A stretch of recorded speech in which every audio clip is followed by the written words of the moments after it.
大王身子不济，该多歇歇。心里头的事情太多，不知道该是喜还是忧。若是公子荡的婚事，那该是喜事。寡人原本并不想让他这样早便娶亲。食色性也。王后与魏夫人历来不和睦，当儿却硬要娶个魏国公主回来。大王的意思是，公子荡想娶魏国公主，王后不中意。王后也主动向寡人请求赐婚。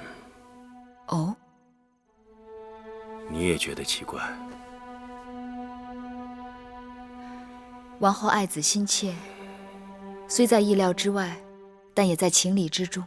你说，寡人是否该成全他们？大王是说，成全这对小儿女的情分，还是成全两国联姻结盟？这两者皆是。若于公于私都好，芈月无话。可寡人看到你眉头皱得很紧。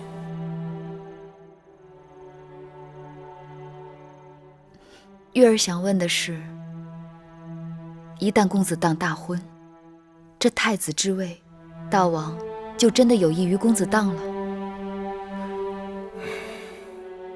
寡人并非没有思量过华儿，也私下做了些打听，没想到新近得到消息，华儿到了封地后，有不少秦国旧族找上门去，那些人个个对秦法新政抱有成见，对没立公子华为太子大抱不平，公子华对他们的鼓噪却未置可否。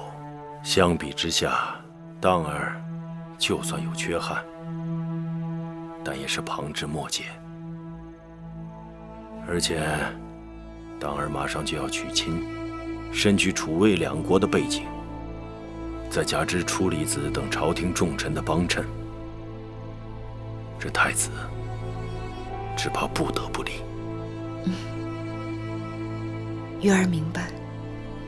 你明明心里还有话，不要让寡人猜了。事到如今，两害相权取其轻，大王应当按照自己的心思去做。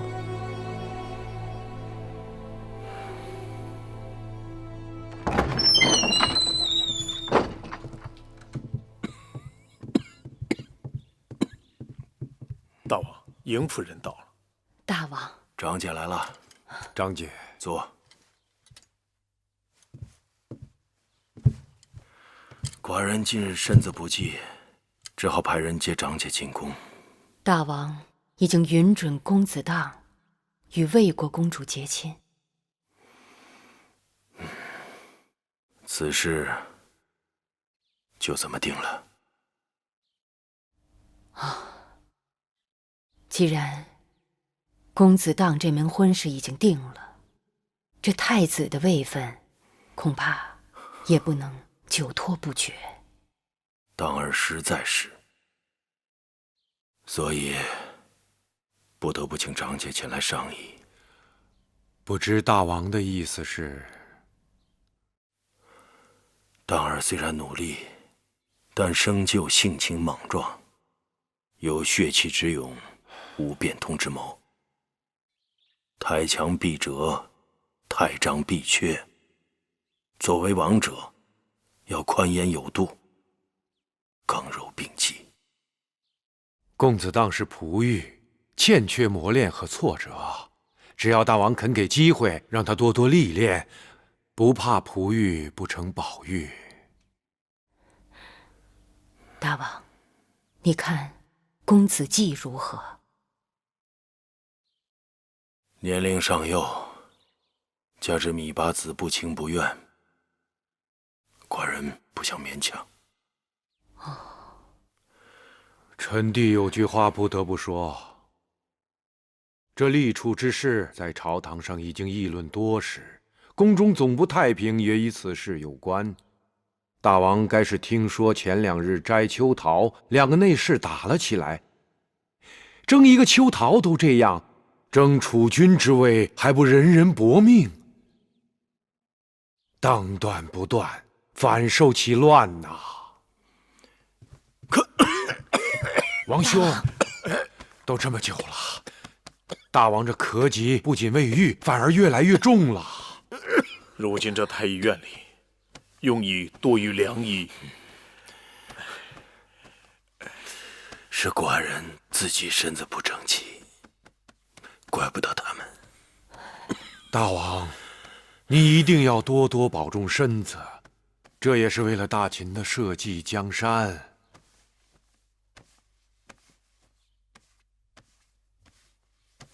是啊，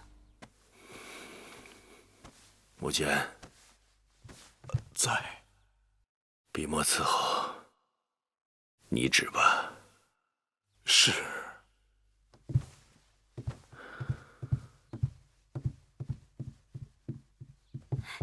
王后，大王下诏了，立公子当为太子。你说什么？你再说一遍。大王下诏，立公子当为太子。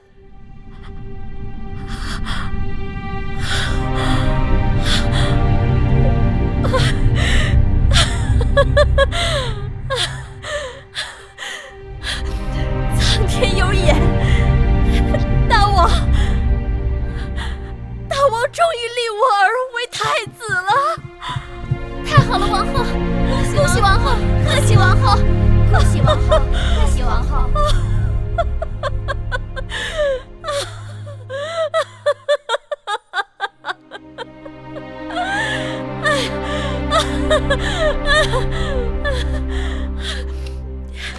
都起来吧。珍珠，哎，凡是咱们店里的，个个都打赏。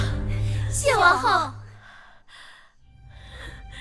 还有，立太子是宫中大喜事，吩咐下去，各宫嫔妃每人赏绢10匹，簪钗2对。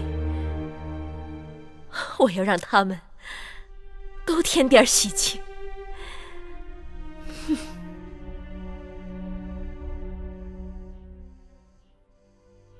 王后送我的首饰太过贵重，我承受不起。妹妹不必客气。我听说大王下诏立太子，第一个想告诉的就是你。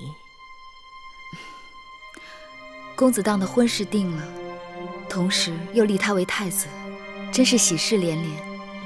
芈月真心为王后和公子当欢喜。大王事事将当儿想在前头，对妹妹和继儿未免不够公平。